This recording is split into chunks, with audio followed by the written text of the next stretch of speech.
오늘로써 언약을 13번째 함께 나눈 말씀을 나눔으로써 언약 시리즈를 정리하도록 하겠습니다.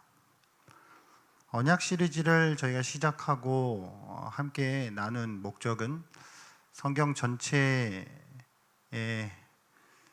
그 밑을 흐르는 어떤 중요한 핵심적인 사상을, 신학적 흐름을 이해하기 위한 목적이었습니다.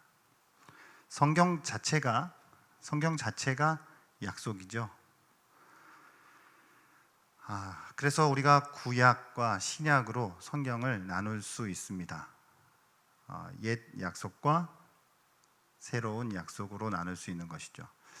그러니까 언약이라는 게 좀 말이 언약이라 이게 좀 어렵게 느껴질 수 있지만 그냥 쉽게 생각하면 하나님의 약속입니다. 이제 성경을 두 개로 나누면은 뭐죠? 구약과 신약. 그거를 조금 더 세분화시키면 저희가 이제 지난 시간들 동안 생각해 왔었던 그런 그 아담 언약, 노아 언약, 이런 약속으로 그것이 조금 더 잘게 조개어지는 것이죠.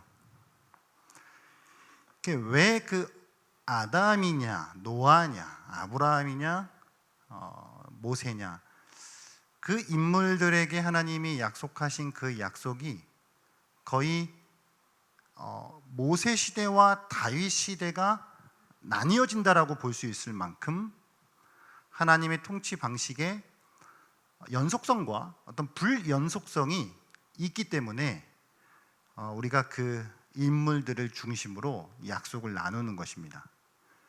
이게 시대를 나누는 정도의 어떤 커다란 차이를 가지고 있다는 것이죠.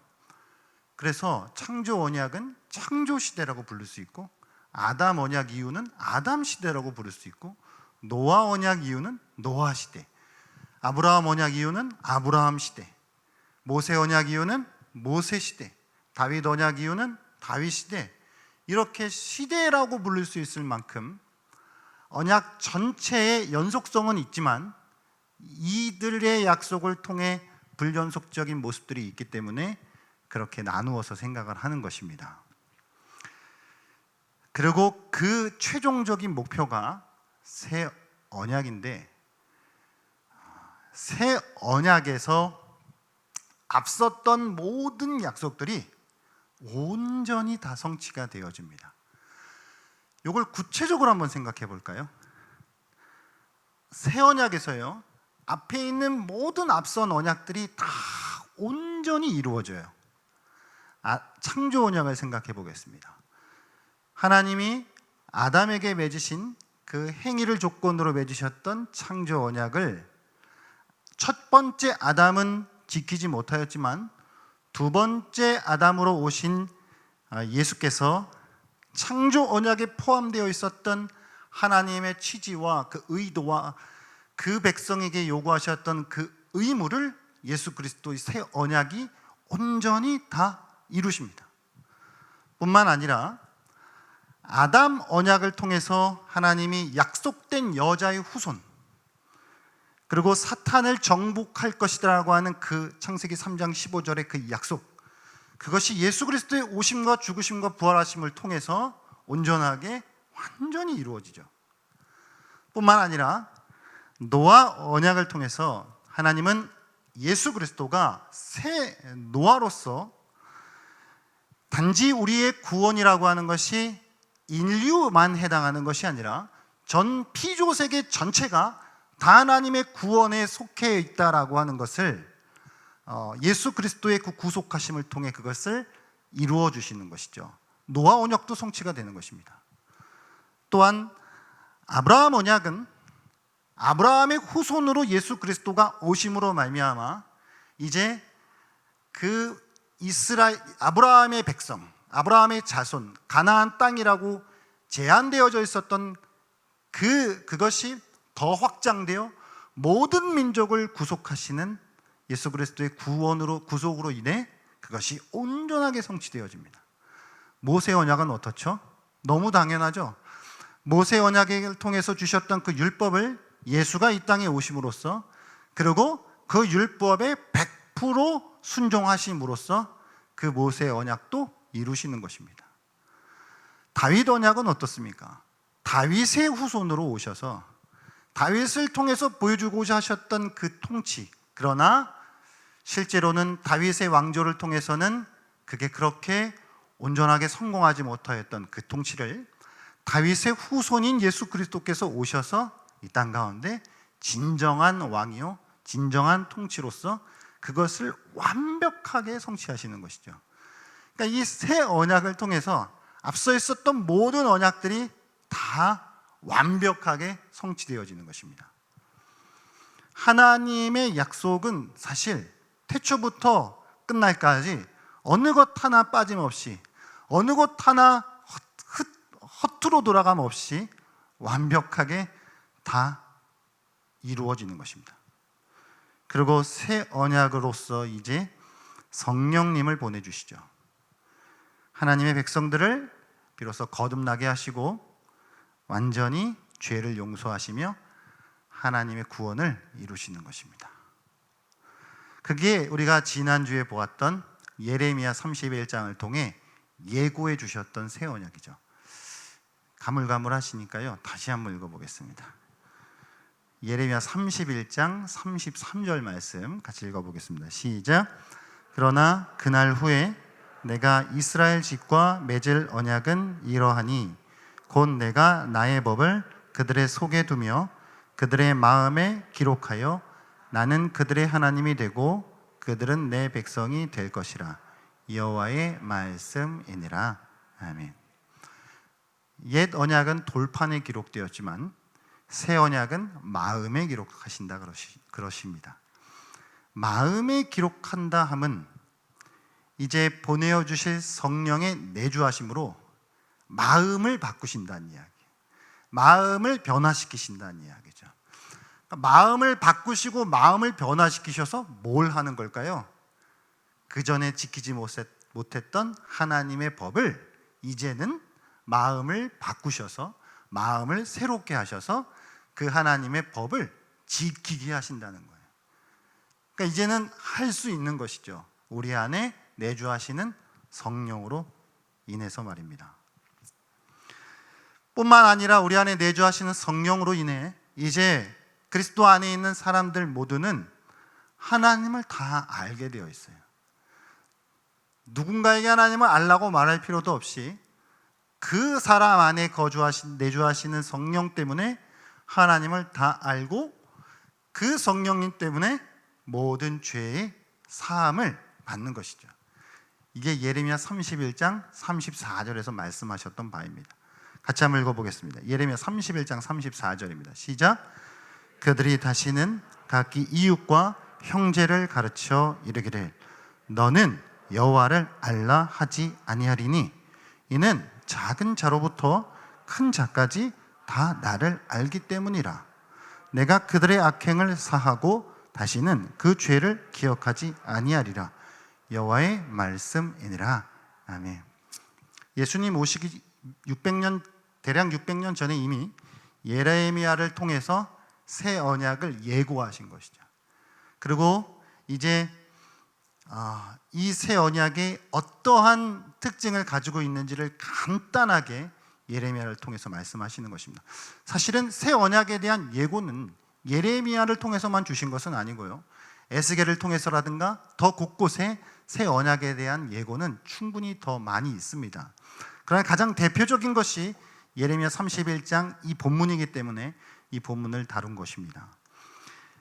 그래서 모세를 통해 주셨던 옛 언약인 율법과는 전혀 차원이 다른 새로운 언약을 주실 것이다 라는 말씀입니다. 이걸 예레미야를 통해 예고하신 것이고요, 실제로 600년이 지난 후 하나님의 아들이 이 땅 가운데 오셔서 그 언약을 성취하십니다. 이게 새 언약이에요. 조금 더 구체적으로 한번 생각해 보겠습니다. 사실 예수님 이전의 모든 언약들은 그림자였다는 말씀을 드렸죠. 그 실제는 예수님을 통해 성취된 새 언약입니다. 우리는요, 그림자를 통해서 예습을 했고 조금 맛보았습니다. 그림자들을 통해서 조금 맛본 그 진짜 언약이 이제 예수님을 통해서 성취되는 것을 우리는 목격한 것이죠. 그러면 이 새 언약이 어떠한 흐름 속에서 이게 성취되어지는지를 한번 생각해 보겠습니다. 아브라함 언약은요, 창세기 15장에서 쪼갠 짐승에 대한 의식을 통해 그 언약이 체결되죠. 모세 언약은요, 출애굽기 24장에서 시내산 아래에서 장로들과 함께 하나님이 또 피의 제사를 드리게 하심으로써 그 모세 언약이 체결되어집니다.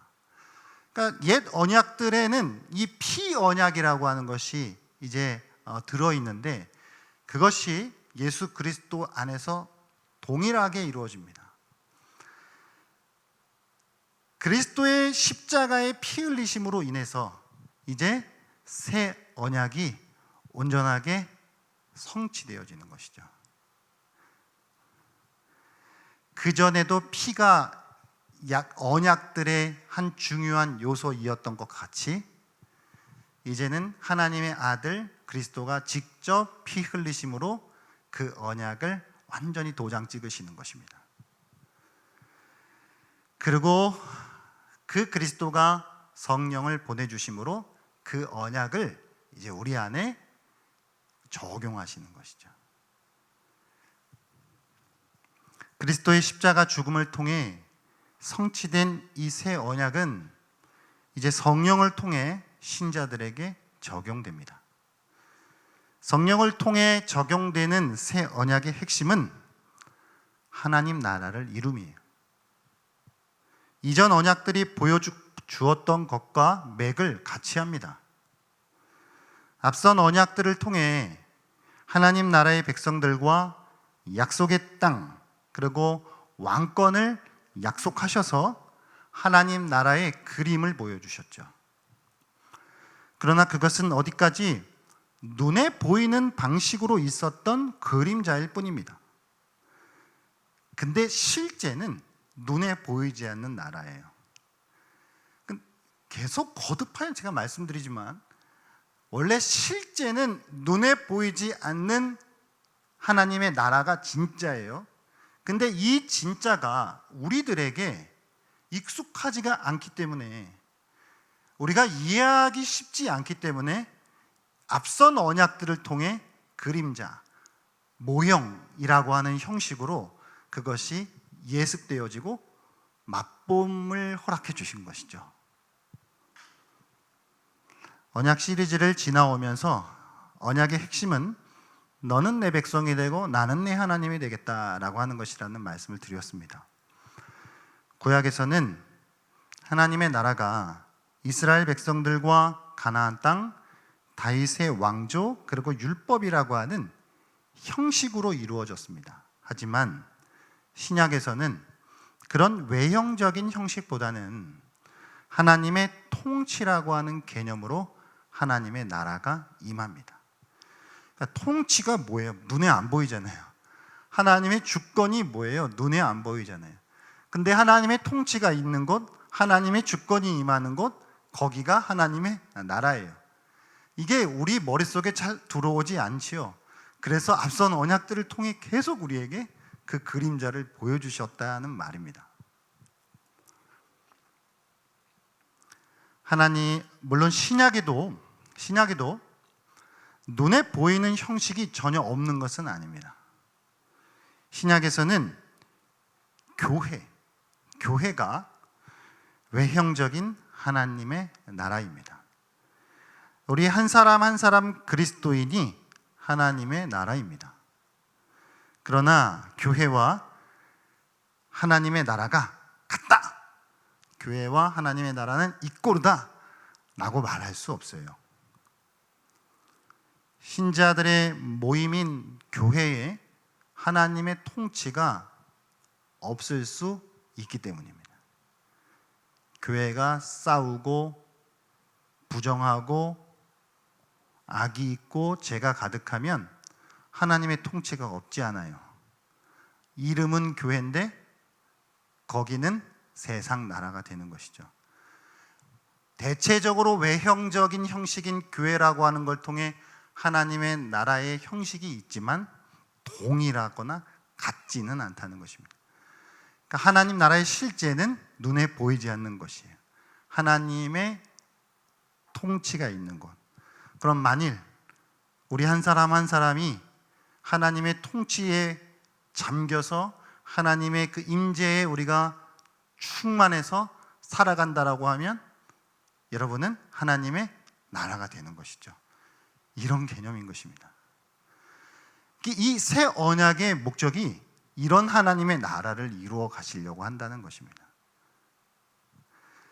지금도 하나님은 일하시는 것이 열방에 그 모두가 하나님의 나라를 잇도록, 그게 하나님의 나라가 이 땅 가운데 거하도록 하는 것이 하나님의 뜻이다라고 하는 것이죠.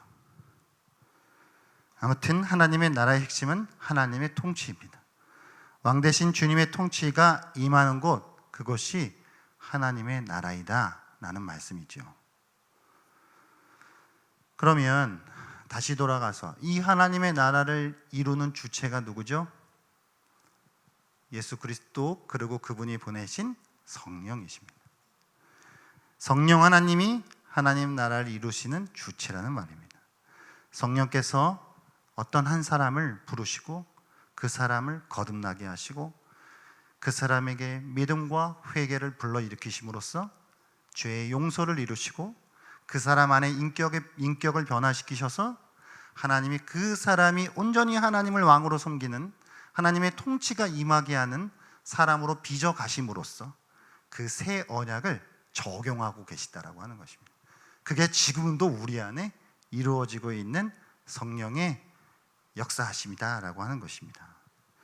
그렇게 하나님은 한 사람 한 사람을 변화시키셔서 지금도 하나님의 나라를 이루십니다. 자, 그러면요, 오늘 우리가 읽은 본문은 누가복음 22장 성만찬에 대한 내용입니다. 이게 새 언약과 무슨 관계가 있느냐라고 하는 걸 생각할 때, 이렇게 하나님이 십자가에서 죽으심을 통해 확증하시고 완전히 인준하신 이 새 언약을 성령을 통해서 우리에게 보내주심으로써 그것을 지금도 적용하고 계시는데요, 그것을 적용해 가시는 그런 증거들이 있다는 말입니다. 증표들이 있다라고 하는 말이죠. 성령이 일하시는 것에 대한 증표가 있다는 말입니다. 눈에 보이는 형식의 증거들이 있다는 말이죠. 그게 바로 우리가 이야기하는 성예라고 부르는 세례와 성찬입니다. 가톨릭에서는 칠성예를 하는데 기독교 전통에서는 우리가 세례와 성찬이라고 하는 두 개의 성례만을 우리가 받고 있는 것이죠. 세례는 먼저 쉽게 얘기하면 어떤 한 사람 안에 하나님이 그를 하나님의 백성으로 받아주심에 대한 증표예요. 그래서 그가 예수 그리스도를 구주로 고백하고 공회 앞에서 그것을 고백함으로 말미암아 하나님의 백성이 되었구나 라고 하는 것이 세례라고 하는, 물이라고 하는 것을 통해 그를 세례 줌으로써 눈에 보이는 방식이잖아요. 눈에 보이는 방식인 이 세례를 통해서 그가 하나님 백성 되었구나, 성령이 저 사람 안에 그 언약을 이루고 계시는구나 라고 하는 것을 증거해 주신다라고 하는 말입니다. 하나님과의 새로운 관계로 들어섰구나 라고 하는 걸 보여주는 것이죠. 그리고 이제 그것은 하나님 나라의 법을 따라 살아갈 의무가 있는 자다라고 하는 걸 보여주는 그런 증표가 세례다라고 하는 것입니다. 세례는 그것을 받는 사람들이 또 다른 면으로는 그리스도에게 접붙인 바 되어졌다라고 하는 것의 증거입니다. 그가 죄를 용서받은 사람이고 이제 그리스도께 접붙임 바 되어 하나님 나라의 백성이 되고 그를 통해 하나님이 하나님 나라를 이루어 가시는 것이다 라고 하는 것을 눈에 보이는 방식으로 그것을 보여주시는 것입니다. 이게 세례이고요. 성찬은 오늘 이 누가복음 22장은 조금 이제 새 언약의 측면에서 예수님이 이 성만찬 이 의식을 통해 그 새 언약을 이제 체결하시는 것이고 십자가는 그걸 완전히 못 박은 거거든요. 그러니까 이게 구약으로 따지면 할례가 세례로 연결이 되어지는 것이고 신약으로 따지면 유월절 식사가 성찬으로 이어지는 것입니다. 그러니까 이게 예수 그리스도를 통해서 완전하게 새롭게 변화되어지는 것이다라고 하는 말이죠. 그러니까 성찬은요, 이제 떡이라고 하는 것과 잔이라고 하는 것을 통해 그리스도의 살과 그리스도의 피가 우리 안에 들어옴으로써 이게 상징해 주는 바는 무엇이죠? 그리스도가 우리 안에 임재하신다라고 하는 걸 상징해 주는 것이죠.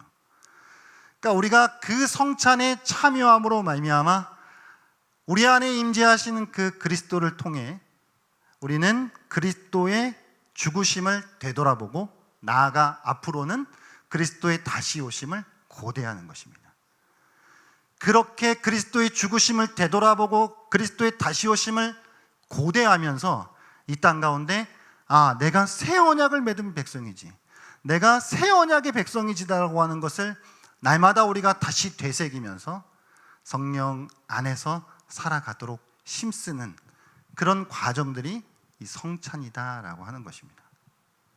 이 성찬을 통해 이제 그래서 성찬은 세례 받은 자들이 성찬에 참여할 수 있게 되어지는 것이죠.